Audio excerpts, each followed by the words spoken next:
નમસ્કાર દર્શક મિત્રો, આશા ન્યૂઝ ગુજરાતીમાં આપનું સ્વાગત છે। સમાચાર મળી રહ્યા છે વડોદરા જિલ્લાના વાઘોડિયા તાલુકાથી। વાઘોડિયા નગરપાલિકા દ્વારા કલ્પચંદ્ર આઇકોન કોમ્પ્લેક્સનું ગટરના કનેક્શન કાપી નાખવામાં આવ્યા। વાઘોડિયામાં જૂની પોસ્ટ ઓફિસ પાસે આવેલા કલ્પચંદ્ર આઇકોન કોમ્પ્લેક્સનું ગટર કનેક્શન આજે નગરપાલિકા દ્વારા જેસીબીની મદદથી કાપી નાખવામાં આવ્યું હતું। અગાઉ નોટિસ આપ્યા બાદ નગરપાલિકાએ આ કડક કાર્યવાહી કરી હતી, પરંતુ આ ઘટનામાં એક અનોખો વળાંક જોવા મળ્યો હતો। નગરપાલિકાની આ કામગીરી પૂર્ણ થતાં જ કોમ્પ્લેક્સના માલિકના પતિ નિલેશ પુરાણીએ નારાજ થવાના બદલે ફટાકડા ફોડ્યા હતા અને લોકોના મોં મીઠા કરાવી મીઠાઈ વહેંચી હતી। તંત્રની આ કાર્યવાહી સામે અનોખો વિરોધ કે ખુશી વ્યક્ત કરતો તેમનો આ અંદાજ સમગ્ર પંથકમાં ભારે ચર્ચાનો વિષય બન્યો છે। નગરપાલિકાની આ કામગીરી બાબતે નગરપાલિકા દ્વારા મીડિયાને કોઈ માહિતી આપવામાં આવી નથી।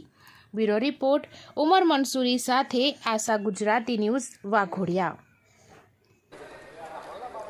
વાઘોડિયા નગરપાલિકાને માનનીય નામદાર સેશન કોર્ટ છેલ્લા વર્ષમાં લગભગ 12 તારીખો પડી હતી, ત્યાં સુધી જવાબ આપવા નહોતા આવતા, એમનો જવાબનો હક પણ બંધ કરી દીધેલો હતો।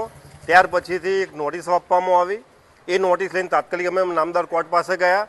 તાત્કાલિક કોર્ટે માન્ય ચીફ ઓફિસર સાહેબને બોલાયા, એમનો વકીલ જે તે તારીખે પ્રેઝન્ટ થયા। બહુ શોર્ટ 2 દિવસ પછી બીજી તારીખ આવી। તે દિવસે માન્ય ચીફ ઓફિસર એટલે કે નગરપાલિકાના જે વહીવટદારો છે તેમના વતી તેમના વકીલ દ્વારા નામદાર કોર્ટને એવું કહેવામાં આવ્યું કે અમારા તૈયારીઓ બાકી છે, માટે થોડો દિવસની મુદત આપો અને એ બિલ્ડિંગને કાંઈ નુકસાન અમારા તરફથી નહીં થાય એવી નામદાર કોર્ટને નગરપાલિકાના તમામ ચૂંટાયેલા કો કે વહીવટદારો કો કે ઓફિસર કો તરફથી ખાતરી આપવામાં આવેલી હતી। તેમ છતાં આજે અમને જાણ સિવાય આ ગટર કનેક્શન કાપેલ છે।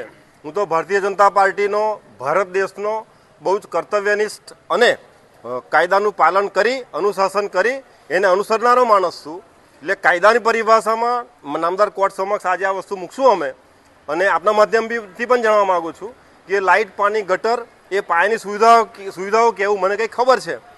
કોઈ જાતની તાત્કાલિક બીજી નોટિસ કે કંઈક જાણ કર્યા સિવાય જે કાપવામાં આવેલું છે એ બહુ નિંદનીય, દુઃખનીય છે। અને સત્તાધીશો કદાચ સત્તાના નશામાં વધારે હોય કે કાયદામાં હોય એ નક્કી ન્યાયતંત્ર કરશે, કોર્ટ કરશે, અથવા તો જે પરિભાષામાં છે કરશે। હું આપણા માધ્યમથી ફરી કહીશ કે હું ભારત દેશનો કર્તવ્યનિષ્ઠ, મારી ભારતીય જનતા પાર્ટી અમારી માં છે, એનો બહુ જ અદનો કાર્યકર અને સાચું શું છે, કાયદામાં શું છે એનું પાલન કરનારો માણસ છું। એટલે નામદાર કોર્ટ કે કાયદામાં જે હશે એનું પાલન આજે કરું છું, આવતીકાલે પણ કરીશ ને વર્ષો પછી કરતો રહીશ। પરંતુ આ લાઇટ, પાણી, ગટર જેવી વસ્તુઓ શું છે આપ જ નક્કી કરો કે આ કેટલે અંશે ઉચિત છે। અને મારું નગર તેમજ વાઘોડિયા વિધાનસભાની જનતાએ વિચારવાનો નક્કી કરવાનો ટાઈમ આવી ગયેલો છે કે આપણે શાસન કાયદાનું ચલાવવું છે, સહન કરવું છે કે સાચી ખોટી વાત ઉજાગર કરવી છે।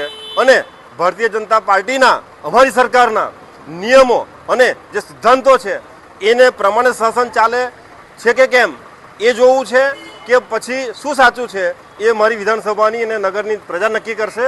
આજને દિવસે બહુ આપણે વધારે ન કહેતા હું નામદાર કોર્ટ સમક્ષ જઈ રહ્યો છું કે આ સાચું શું છે અમને ગાઈડ કરે અને અમને જે સાચું હશે ન્યાય આપશે। બસ આથી વધારે ક્યાંય કેવું નથી। જય જય ગરી ગુજરાત, ભારત માતા કી જય, વંદે માતરમ। ફટાકડા અને મીઠાઈ એટલા માટે કે મને જ્યાં સુધી કાયદાનું જાણ છે, નામદાર કોર્ટને વાઘોડિયા નગરપાલિકા વતી જ્યારે વકીલશ્રી એવું કહેતા હોય કે અહીંયા અમે કોઈ નુકસાન નહીં પહોંચે પણ ટાઈમ આપો, એ વકીલશ્રી અમને આજે પણ ફોન પર ખાતરી આપેલી છે કે અમે માનનીય જજને કહેલું છે એટલે વાંધો નહીં। તેમ છતાં આ લોકોએ આજે કૃત્ય કરેલ છે એ ભગવાન એનો સદબુદ્ધિ આપે એવી અમે ખુશી વ્યક્ત કરીએ છીએ કે કાયદાની પરિભાષામાં જે સાચું હોય એ સાચું ઠરે અને મારા નગરને જે સાચું એ દિશામાં લઈ જાય, એની આપ ખુશી કહો કે દુઃખ કહો પણ આ અભિવ્યક્તિ અમારી હતી।